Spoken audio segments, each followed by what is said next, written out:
isn't Ma Perkins, kiddies. The Fred Allen Show, with Fred's guests Edgar Bergen and Charlie McCarthy. And the biggest court trial of the year, Charlie McCarthy versus Fred Allen.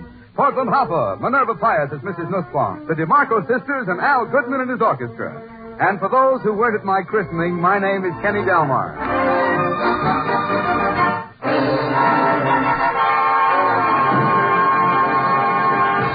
Well, this past week, the National Federation of Business and Professional Women's Clubs met to discuss the problem of post-war jobs for women. And so our question is, how do you think women will fit into the post-war business world?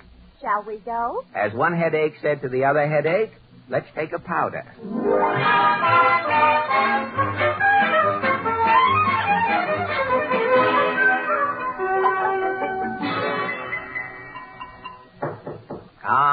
It's so quiet and restful here in Allen's Alley, Portland, but I can put a stop to that just by knocking on the senator's door. Somebody knock. Yes, Claghorn's the name, Senator Claghorn. I know that. I'm from the South, way down south. Every week. Where I come from, when we say cotton, we don't mean no movie actor. Now, wait a minute. Look.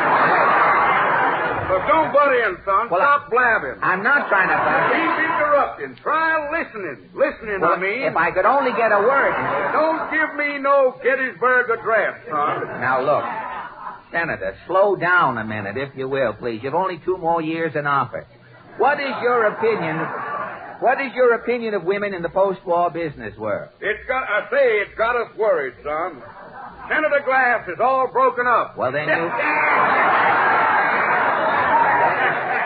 Glass is broken. That's a joke, son. That's witty. Well, I know it's witty. That's real Southern humor. I sensed that it was real Southern humor. I'll go down there and enjoy it some week.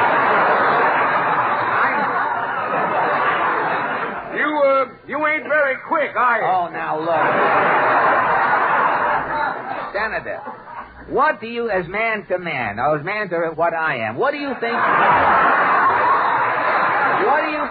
about women going into business? I say let them go into business. Fine. Women can be politicians.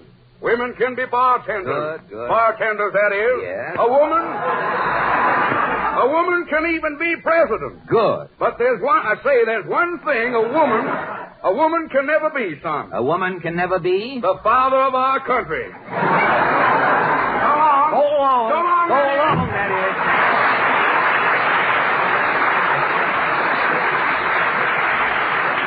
Well, the senator has an answer for everything, even before you ask him. Say, I wonder if Titus Moody is in tonight. Howdy, Bob. Well, Mr. Moody, how do you feel about women working? Oh, some women overdo it, Bob. Overdo the working? You're speaking from experience? Yeah. For 20 years, my wife's been raising chickens. And she's overdoing it? She's in the hen house morning, noon, and night. I see. One morning, the rooster was sick. Yes? My wife got up and crowed, so the hens would know the sun was coming up. Well, that is overdoing it, isn't it? Last week, my setting hen got a dizzy spell and fell off the nest. Yes? My wife sat on the nest day and night till this morning. What happened? Have a cigar, Bob? A cigar?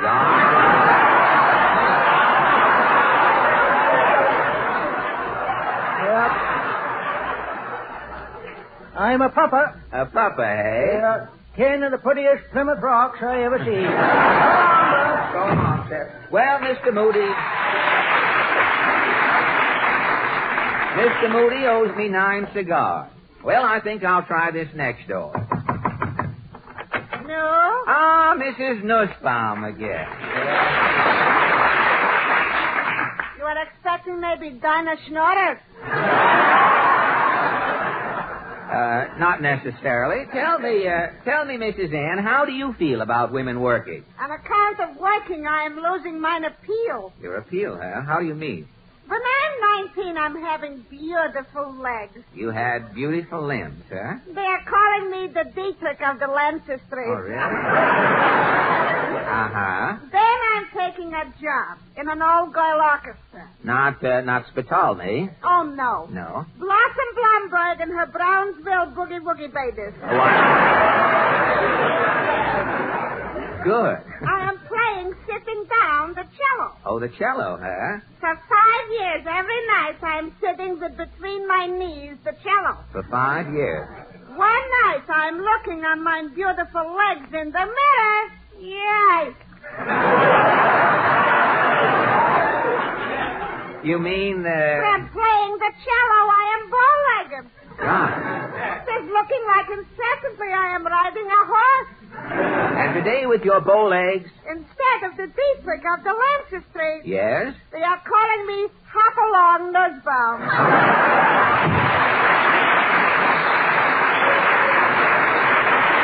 Well, here we are at the last house in the alley. I wonder if anyone's home here tonight.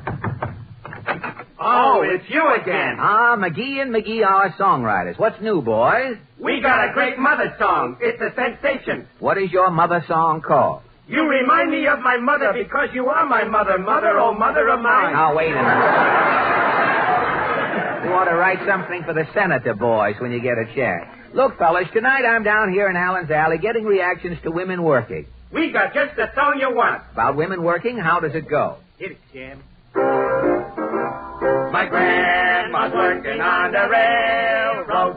My mother drives a hack.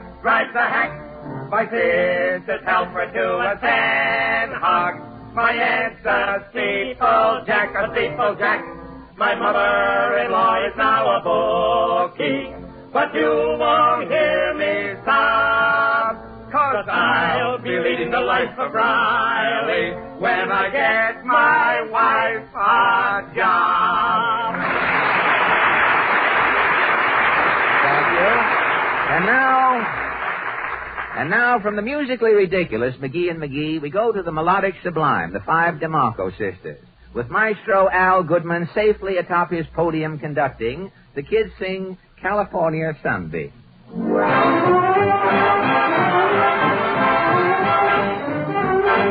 Got me a seat aboard the California Sunbeam.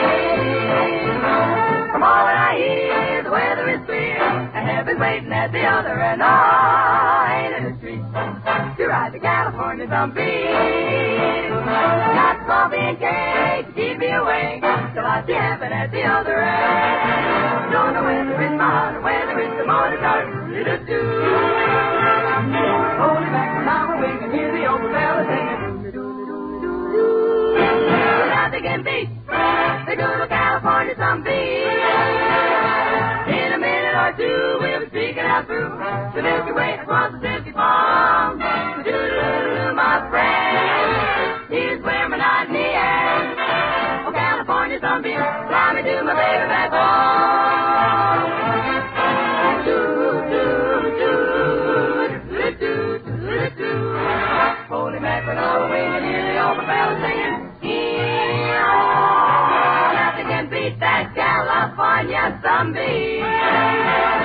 In a minute or two, we'll be speaking on through the Milky Way across the Silky Palm. Doodly-doodly-doo, my friend. Here's where monotony ends. California Sunbeam. Fly me to my baby back home.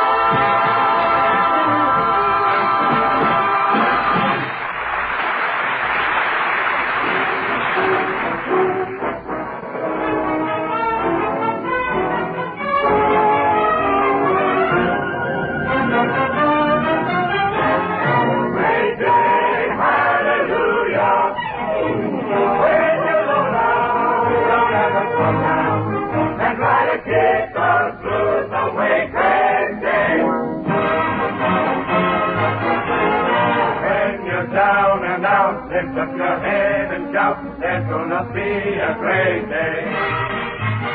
Angels in the sky promise that by and by there's gonna be a great day.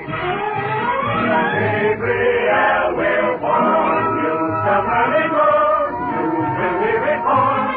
Truly soon, it's not far away. Hold up your hands and say, there's gonna be a great day.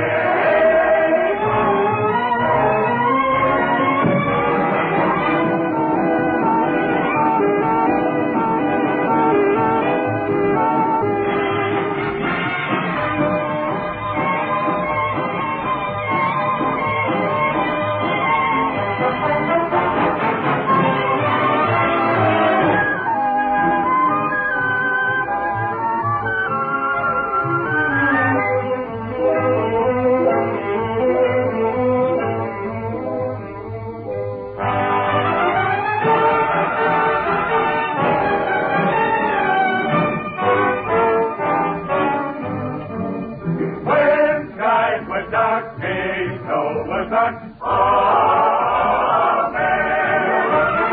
When lions roared, came Daniel's Lord. Amen. Amen.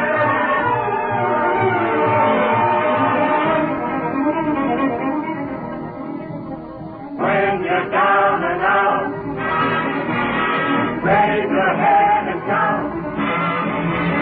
Hold up your hands and say, there's gonna be a great day. And forgiving you will win if you say great day.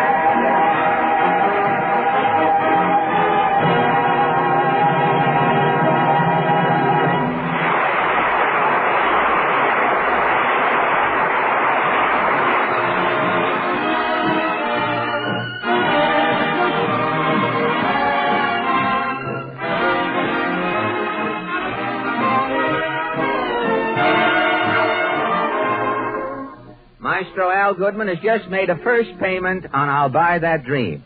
It was hardly worth his while going to sleep to get so little music. Mr. Allen. Yes, Portland. Did Charlie McCarthy sue you last week? Did he sue me? Yes, Portland. My trial was bigger than the Dreyfus case.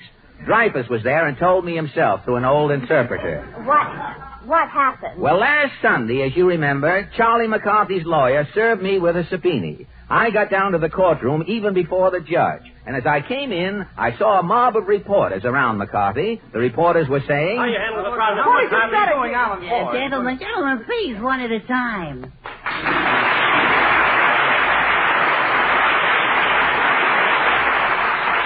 One statement, Mr. McCarthy, please. Yeah, well, just tell the world I'm a poor defenseless lad looking to the court for justice. Now, that ain't looking on that. Poor defenseless lad. There won't be a dry eye in the joint here. So isn't it Fred Allen coming? Yeah, that's the swindler. I'll habeas his corpus. I'll mow him down. Now, close that knothole you're talking through, McCarthy, or I'll pull your arms off and use them for chopsticks.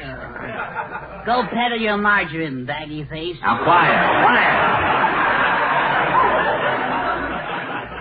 If I give you a hot foot from the knees down, you'll be charcoal. Your father's mustache. Yeah, your father's mustache too, you kid. Quiet! The judge is coming into court. Hear ye, the court will rise. His Honor Judge McKeester. Order in the court. What's the first case? Charlie McCarthy versus Fred Allen. Here, let's get going. What's the charge? The plaintiff McCarthy claims that after he auditioned with Allen, the defendant Allen took the show alone, thereby swindling, mulking, bilking, and diddling said plaintiff out of his rightful share of the profit. The plaintiff is suing for damage. He alleges I've heard enough. McCarthy, take that stand. Yes, Your Honor. Are you the plaintiff? Yes, Your Honor. I'm Charlie McCarthy. Why, you're only a little kid. Yes, Your Honor. I'm just a poor defenseless lad looking to the court for justice. How am I doing, Bertie? Great. Is it the defendant in court? That's the skunk over there, Your Now, Honor. who's a skunk? Why, you woodpecker's hors d'oeuvre? Your father's goatee. Your mother's sideburn.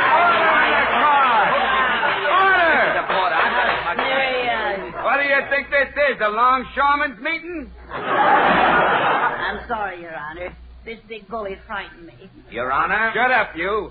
You ought to be ashamed of yourself, chiseling this poor innocent kid out of his money. Your Honor, Quiet. You're guilty, Ellen. Guilty? You haven't even tried the case yet. Oh, yeah? It'll only take a minute, wise guy. Hey, kid, what happened? Well, he gave me the Cornish hug. Why, that dirty sneak thief. Yes. Have you got any witnesses, kid? Yes, Your Honor. Ray Noble. Ray Noble in court? Yes, I jolly well have, and all that sort of judicial nonsense, you know. Mr. Noble, where were you on the night of October 21st? Well, frankly, I don't recall, old prune. But while I have the floor, I would like to say a few words about continuing Lend-Lease. Now... I object! Pipe down! Proceed, kid. Ray? Yes, Charlie. Remember the night this sneak Allen came over to our program? Do I? Yeah. Why, that was the night I took out that debutante I met at the automat. Yeah. Yes, we made a night of it. Yeah. Liggets, you know, to all hours. And then a minuet or two at Roseland. And then we topped it off with a ride through Central Park at dawn. Charlie, I put my arms around her. I object. Amazing. That's exactly what she did, old bun. I don't know. Good work, Ray. Good work. Yeah, are you through with the witness, McCarthy? Yes, Your Honor. You're a witness, Alan. Good. Now, Mr. Noble, isn't it true? Next witness. Next witness. I haven't even had a chance. One more blab out of you, big mouth. One more blab and I'll throw you in the clink. I'm being railroaded. Why, if I had something on under this robe, I'd take it off and come down there. I dare you to. Quiet. I got a good mind to try putting me gravel in your mouth for signs. Next witness. I guess that's me, Mr. Bergen. That's you. Yeah, the witness looks as if he's half asleep. Well, I just woke up. Where am I? You're in court. Oh, well, guilty, Your Honor.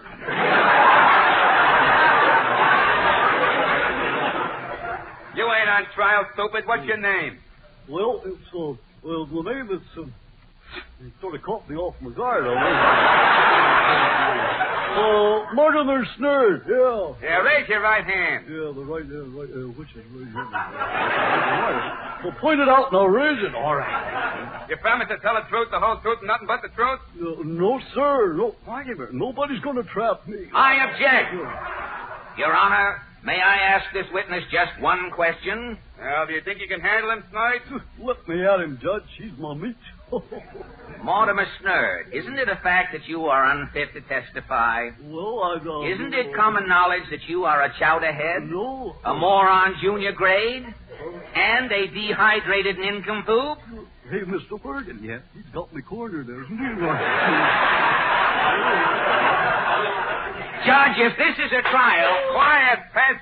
Stand down, Snoid. Oh, I did the best I could, Mr. Bergen. Yes, I know. He was just too quick for me. Yeah, nice going, Snoid. This testimony's been pretty damaging, Alan. Before I sentence this sphinx, Mr. McCarthy, how about you summing up just for the record? Well, Your Honor, my story is the oft-told tale. The innocent youth led astray by the honeyed words of a chiseling lowlife. I object. Objection ignored. Proceed, kid. Thank you. I was happy. I had a kind friend in Mr. Bergen. And then this snake, this dirty... I object. Save your breath, Alan. Pour it on, kid. I arranged for us to meet a sponsor, and then this... And then, Your Honor, and then we auditioned. The sponsor said that this talking stump had absolutely no talent. So naturally, I got the job. Quiet, Alan, quiet. You got him in the hot seat, kid. Turn on the juice. Humiliated, broken in spirits, I went back to my cursed and only friend, Mr. Bergen. Dear Charlie. Dear Edgar. Oh, this is ridiculous. I object. Order in the court. One more peep out of you, Alan, and I'm taking off this robe regardless. I dare you, Judge. What damages are you asking, McCarthy? Well, I was, you see, I was swindled out of the program. Yeah? And I was libeled and slandered. Yeah? My reputation was damaged beyond words and beyond repair. How much do you want, kid? Well, would $14 be too much, Your Honor? $14? You got this jerk over a barrel. Make it a round number, $200. $200? Benedict Arnold got a fairer trial than this. Order in the court. Alan, I'm finding you guilty. I'm awarding the kid $200. But, Your Honor... Yeah, 200 smackers, meathead. Get it up, get it up. But, Judge, before you stands no hardened criminal. I have no record. As a boy in Boston, my father was known as Honest Fred. I was Honest Fred II. Honest Fred? And you say you come from Boston? Yes, Your Honor. Are you the little Fred Allen who used to live in the stable back of Paul Revere's house? Yes, Judge McKeester. Honest Fred, don't you recognize me? No, Judge. Wait, I'll take these two payoffs. There. You know me now? Pinhead McKeester. Hiya, Freddie, old boy. gosh, Pinhead, you a judge? Yeah, ain't it a laugh?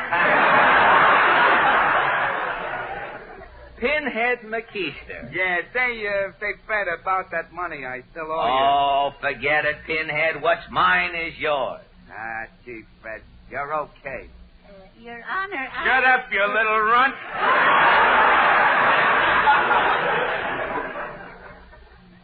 You know, one more outvoice out of you, and I'll have you sawed up into dominoes. Don't look now, Bergen, but something happened to that $200 on the thing. Judge, I have important evidence. Your Honor, I've been thinking perhaps this whole suit was too hasty. Let's forget the whole thing. No, he can't, Your Honor. He can't drop this case. No? I have a paper here, Judge. Oh, Fred, let bygones be bygones. Now, come on, all together, huh? Should old acquaintance... Quiet. No? Go ahead, honest Fred. I will prove, Your Honor. I will prove, Your Honor, that Charlie McCarthy is not a poor, defenseless lad. Charlie McCarthy is the most dangerous mind in America today. Should old acquaintance... Quiet. Quiet. Mr. Bergen, did you know McCarthy was plotting a campaign to dominate the entire radio industry? Not little old me, no, sir. Yes, little old subversive you. You don't know, Charlie McCarthy, that I found this document with your nefarious plan in your dressing room. Just give me that paper, Charlie. Should old acquaintance... Quiet. Quiet. Listen to this, Edgar, and I quote from Charlie McCarthy's secret white paper here. The Charlie McCarthy Radio Empire. Should old acquaintance be the... Quiet, you monopolist. Go ahead, Fred. Go ahead. From there, McCarthy was going to muscle in on the entire radio industry, Edgar. Listen to this lineup of radio shows he had planned. We the McCarthys, Young Dr. McCarthy, Charlie's Other Wife, One Man's McCarthy, Just Plain Charlie, McCarthy Faces Life, Breakfast with Charlie. Edgar, it goes right down the line to News with Gabriel McCarthy. It's so lovely out. I think I'll take a ramble into Wildwood. Gangway! Grab him, bailiff. Bring the little crumb here to the bar of justice. Your Honor, the Charlie McCarthy cartel is too big for this court. It's a case for the FBI. Not a federal rat, fellas. Don't call John Edgar. A foul, conniving fiend who would take over the entire radio industry, ruthlessly tramping all in his path. Dear Edgar, dear Mr. Bergen. Quiet, you monster. McCarthy, I'm holding you on federal charges of violating the Sherman Antitrust Act, violating the principles of the San Francisco Conference, and conspiring to start another war. Bergen, Allen, mercy, Judge. Mercy. Yeah, what'll I do with him, honest Fred? Give him life? Well, I'm not vindictive, Pinhead. Let Mr. Bergen decide his punishment. Okay. McCarthy, let this be a lesson to you. I'm paroling you into custody of Mr. Boygan. Case dismissed. Thank you, Your Honor. Thank you. Now, Charlie, from now on, you're going to think of nothing but your schoolwork. Yes, sir. And you're going to respect your elders. Always, Mr. Bergen. And you're going to apologize to Mr. Allen. I apologize to that dirty rat. Now, why? I'll split you up the middle and make you a clothespin, young man. Father's mustache. Ah, your grandmother's cake. You can't pull that stuff on me. No. Now, wait a minute. Let him do it. I've got my water wings here.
Fred Allen will be back again next week at the same time. This is the Armed Forces Radio Service.